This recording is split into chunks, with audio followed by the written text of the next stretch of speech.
నువ్వెవరివో మంచిదానిలా ఉన్నావు. మరి నిన్నేమని పిలవను? అత్తయ్య అని పిలువు. నీ పేరా? అత్తయ్య. బాగుంది. బాబు గారు, పెద్దమ్మగారితో అమ్మాయి గారి విషయం చెప్పే తీసుకొచ్చాను గోపాలం. పద్మలో మార్పు రావాలంటే బాధల నుంచి బయటపడటమే కాదు, అనురాగాన్ని ఆప్యాయతని కూడా చవి చూపించగలగాలి. ఆ ఆప్యాయత అమ్మ దగ్గర పొందగలదని ఇక్కడికి తీసుకొచ్చాను. మరి ఆ ముగ్గురు రాక్షసులు ఏం చేస్తున్నారు బాబు? నీకు తెలియకుండా ఒక పాలేరు వెధవతో పద్మ వెళ్ళిపోయిందంటే నమ్మడానికి ఇక్కడ ఎవడో చెవులో పువ్వెట్టుకోలేదు అమ్మాయి. చెప్పు, ఎక్కడికి పంపే వాళ్ళని? నువ్వు దాస్తే మేము కనిపెట్టలేమనుకో. పోలీస్ కంప్లైంట్ ఇస్తే వాళ్ళు ఎక్కడ దాక్కున్నా సరే తెల్లవారేసరికి వాళ్ళ పెడరెక్కలు విరిచి మా ముందు పడేస్తారు. చెప్పు, మా కళ్ళు కప్పి వాళ్ళెంతో దూరం పోలేదు. చెప్పు. ఏం మాట్లాడావు? తెలీదు, నాకేం తెలీదు.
మా దగ్గర డబ్బు అయిపోయింది. చెప్పు, ఓ 1000 ఇప్పిస్తే ఆడతాం, లేదా గుడ్ బై. ఇంకా ఎంత నప్పిమ్మంటావయ్యా? ఇప్పటికే ఏడాది నుంచి అప్పు చేసావు మా కాడ. నీ సంగతి అనుమానంగా ఉంది. మర్యాదగా డబ్బు ఇస్తావా, కాళ్ళు చేతులు ఇచ్చి పొయ్యిలో పెట్టమంటావా? ఆ పని చేస్తే మీ బూడి తప్ప డబ్బు రాసేసు. ఎలాగో ఇన్నాళ్ళు ఓపిక పెట్టారు, ఇంకో 4 రోజులు ఓపిక పెట్టండి. పద్మ కోసం వెతికిస్తున్నారు. దొరకగానే దాని పీక నొక్కైనా సరే ఆస్తి నా పేరు రాయించుకుంటాను. ఆ పాలేరు విధంగా దాన్ని ఎక్కడికి తీసుకుపోయాడో, ఏం చేస్తున్నాడు?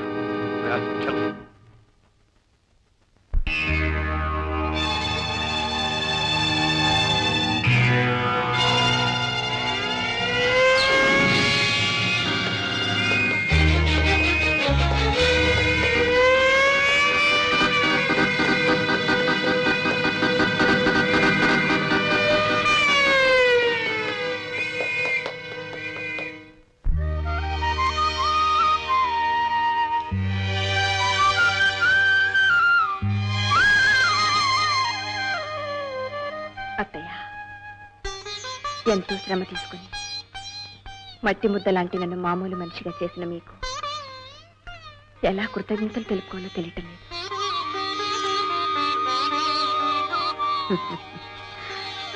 ఇలా చేతులు జోడించి కాదమ్మా, మెడొంచి మీ బావ చేత 3 ముళ్ళు వేయించుకో. అదొక్కటే కృతజ్ఞత తీర్చుకునే మార్గం. మరి అవునమ్మా, త్వరలోనే లగ్నం వెచ్చించేయండి, ఇద్దరిని వాడు చేసేద్దాం.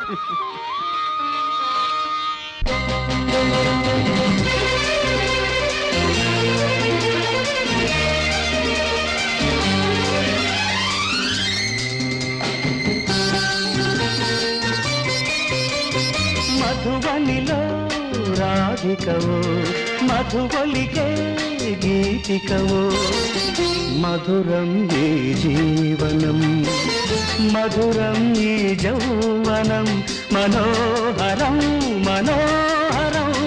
మధువనిలో రాధికను, మది పలికే గీతికను, మధురం ఈ జీవనం, మధురం ఈ యౌవనం, మనోహరం మనోహరం.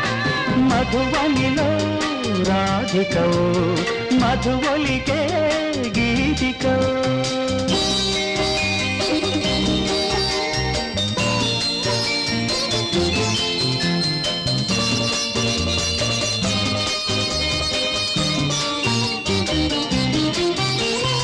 ఆహా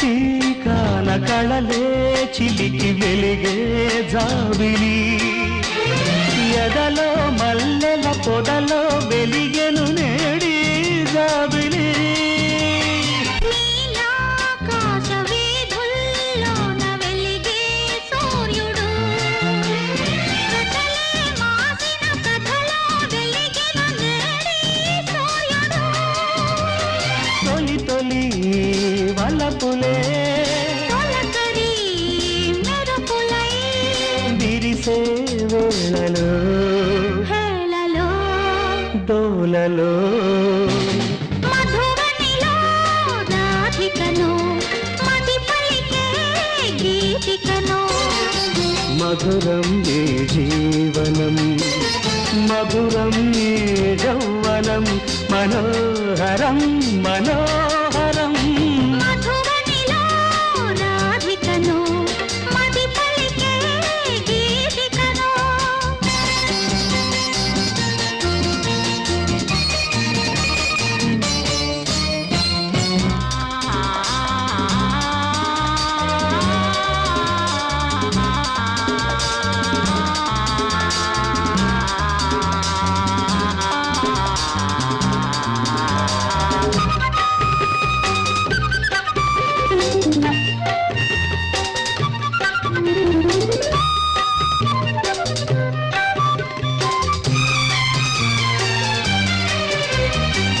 బృందావనికి మురళీధరుడు ఒకడే కృష్ణుడు ఎదిగిన బాలిక ఎదగల గోపిక కతడే దేవుడు మధురాపురికి యమునా నదికి ఒకటే రాధిక మరువైపోయిన మనసున వెలసెను నేడి దేవత వెలుగుల వీణలే పలికెను జాడలో అది రాగమో భావమో బంధమో మధువనిలో రాధికవు మధువలికే గీతికవు మధురం ఈ జీవనం మధురం ఈ యౌవనం మనోహరం మనోహరం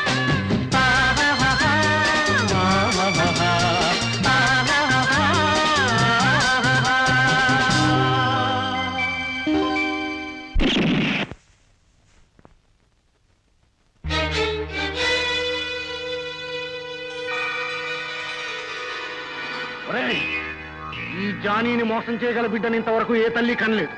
I will see your end. It's my challenge. ఎవరు బావా? చెప్తారా? పోనీ.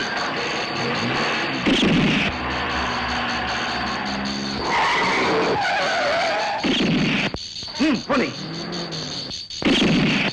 పోనీ.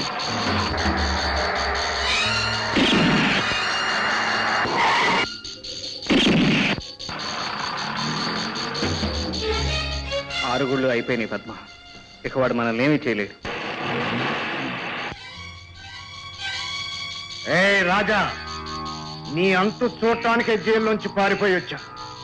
నీ అంతు చూసే తీరుతా. పోనీ. బావా, ఏమిటిదంతా? ఎవరెతను? ఎందుకు నేను చంపాలని ప్రయత్నిస్తున్నాడు? తెలిసే తెలియని వయసులో బాధ్యత లేని మనిషిగా నేను చేసిన పాపం శాపం అయి నన్ను వెంటాడుతోంది పద్మ. అంటే ఆ వివరాలన్నీ తర్వాత చెప్తాను. ఈ స్థితిలో నువ్వు ఇక్కడ ఉండటం మంచిది కాదు. పద, నేను మీ ఇంట్లో దిగబెట్టి వస్తాను. నేను వెళ్ళను బావా. నాకెందుకో భయంగా ఉంది. నువ్వు ఇక్కడ ఏదో ప్రమాదంలో చిక్కున్నావు అనిపిస్తుంది. నేను ఇక్కడ ఇలా వదిలి నేను ఇంటికి వెళ్ళి ఎలా ఉండగలను బావా? ప్లీజ్ పద్మ, నేను చెప్పేది అర్థం చేసుకో. అర్థం చేసుకున్నాను కాబట్టి వెళ్ళనంటున్నాను. నువ్వు ఇక్కడ ఉండడానికి వీలేదు. నువ్వు అత్తయ్య మా ఊరు వచ్చేయండి. నన్ను మనిషిని చేసిన దేవుణ్ణి ఈ రాక్షసుల మధ్యలో వదిలి వెళ్ళలేను. నా సుఖాన్ని క్షేమాన్ని చూసుకుంటూ ఉండలేను. ప్లీజ్ బావా, నీకు దండం పెడతాను. నువ్వు అత్తయ్య మా ఊరు వచ్చేయండి బావా. నైసాబ్, మొత్తం 10,000 రూపాయలకి పైన నయా పైసా ఎక్కువ ఇవ్వం. నీ 10,000 తగలయ్యా. అది చాలా ఖరీదైన ఫర్నిచర్ అయ్యా. మా బావగారు కలకత్తా నుంచి కర్ర, దిండిగల్ నుంచి దెళ్ళు, వారణాసి నుంచి వడ్డంగిని తెప్పించుకుని దగ్గరుండి మరీ చేయించుకున్నాడయ్యా. ఇదిగో మొత్తం 15,000 తీసుకో పో, పో, పో, పో, పో. కాదు సాబ్ మాకు గిట్టుబాటు కాదు సాబ్ మేము ఇచ్చేది 10,000 రూపాయలు ఇస్తే ఇవ్వండి లేదా రామ్ రామ్ ఏటు? మా ఇంటికి వచ్చిన వాళ్ళు ఒట్టి చేతులతో తిరిగి వెళ్తాం మాకు ఇష్టం ఉండదు. అలా ఇచ్చి డబ్బు ఇచ్చి తీసుకెళ్ళి. అలా కాదు సాబ్ సామాన్లు మా ఇంటికి రావాలా అప్పుడు మేము డబ్బు ఇవ్వాలా ఇదిగో నువ్వు 6 ఇళ్ళు ఎలా కట్టావు ఇప్పుడు నాకు అర్థమైంది. ఏయ్, తగులడు తగులడు తగులడు